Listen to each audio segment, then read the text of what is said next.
আসসালামু আলাইকুম ভিউয়ার্স, আজকে আমি আসলাম আপনাদের জন্য সহজভাবে কোনো ঝামেলা ছাড়াই কিভাবে বাসায় আপনারা দই তৈরি করতে পারেন এই ভিডিওতে দেখাবো।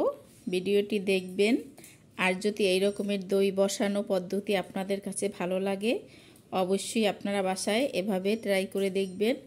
ভালো লাগলে অবশ্যই আমাকে কমেন্টে জানাবেন। আর আমার চ্যানেলটি যারা সাবস্ক্রাইব করেন নাই তাদের কাছে অনুরোধ রইল আমার চ্যানেলটি সাবস্ক্রাইব করে লাইক কমেন্ট শেয়ার করে দিবেন। ফেসবুক পেজ থেকে যারা দেখছেন তারা লাইক কমেন্ট শেয়ার করে আমার পেজটি ফলো করে দিবেন। এখানে আমি চুলায় 1.5 কেজি পরিমাণ গরুর দুধ দিয়ে দিলাম। আর এখানে উঁচু করে হাফ কাপ গুঁড়ো দুধ দিয়ে দিলাম। আমি দুধটা ভালো করে আমি তরল দুধের সাথে মিক্স করে নিচ্ছি।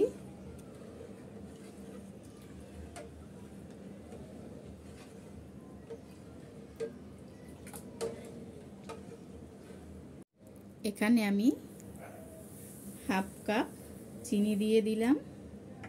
চিনিটা আপনারা পরিমাণ বুঝে দিবেন, যে যতটুকু বেশি মিষ্টি খেতে পছন্দ করেন ঠিক ততটুকুই দেবেন।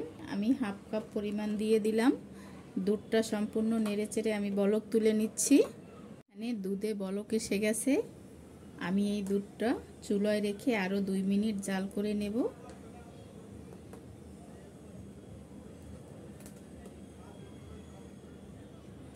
এখানে দুধ আমি আরও 2 মিনিট দুধ জাল করে নিয়েছি। এখন চুলাটা অফ করে দিচ্ছি। আর কুসুম গরম অবস্থায় আসা পর্যন্ত আমি দুধটা রেখে দিচ্ছি। এখানে দেখেন দুধটা প্রায় অনেকটাই ঠান্ডা হয়ে গেছে, কুসুম গরম আছে। এখন এখানে আমি একটা কাপ দই নিয়েছি, এটা আমার বাসায় তৈরি। আমি কাপ দইটা সম্পূর্ণ ফেটিয়ে নিচ্ছি।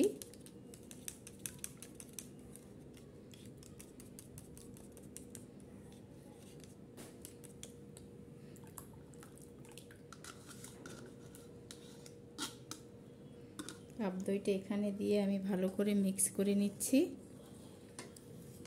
এতে দইটা জমতে তাড়াতাড়ি দইটা জমে যাবে।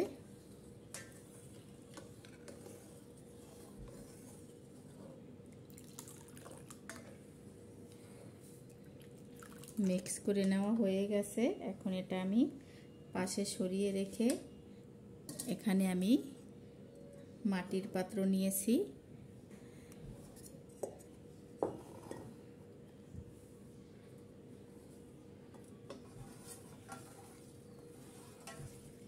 এখানে এখন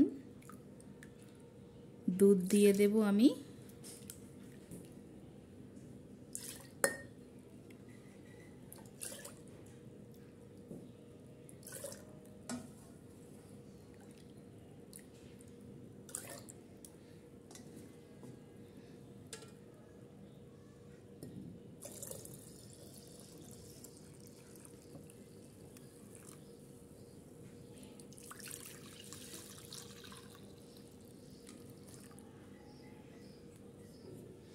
দুইটা পাত্রেই আমি দিয়ে দিলাম।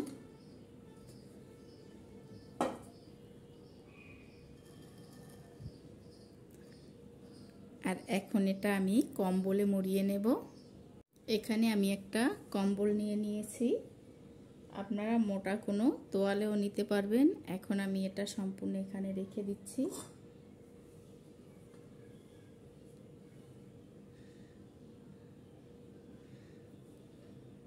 এখানে আমি এখন একটা ঢাকনা দিয়ে দেব। ঢাকনা দিয়ে কম্বলটা দিয়ে আমি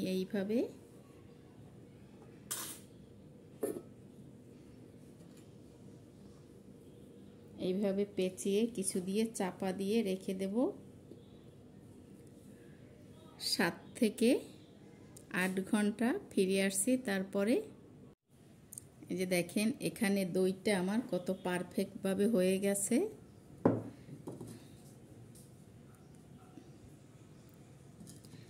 আমি এখানে 7 ঘন্টার দইটা রেখেছিলাম। 7 ঘন্টা পর আমি বের করে কম্বল থেকে 1 ঘন্টা নর্মাল ফ্রিজে রেখেছি, কারণ দইটা ঠান্ডা ঠান্ডা খেতেই ভালো লাগে। তো দেখেন দইটা কত সুন্দর হয়েছে।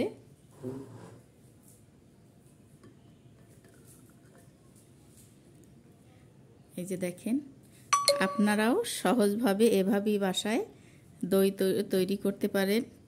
সহজভাবে জমে যায়, কোনো দই মেকারের দরকার নাই, কোনো চুলাতেও দিয়ে দই করার দরকার নাই। এইভাবে আপনারা সহজেই দই তৈরি করতে পারবেন। যদি আপনাদের কাছে এই দই বসানো রেসিপিটি ভালো লাগে তো অবশ্যই আমাকে কমেন্টে জানাবেন। আর আমার চ্যানেলটি এখনও যারা সাবস্ক্রাইব করেন নাই তাদের কাছে অনুরোধ রইল তারা আমার চ্যানেলটি সাবস্ক্রাইব করে লাইক কমেন্ট শেয়ার করে দিবেন। আর ফেসবুক পেজ থেকে যারা দেখছেন তারা লাইক কমেন্ট শেয়ার করে আমার পেজটি ফলো করে দিবেন।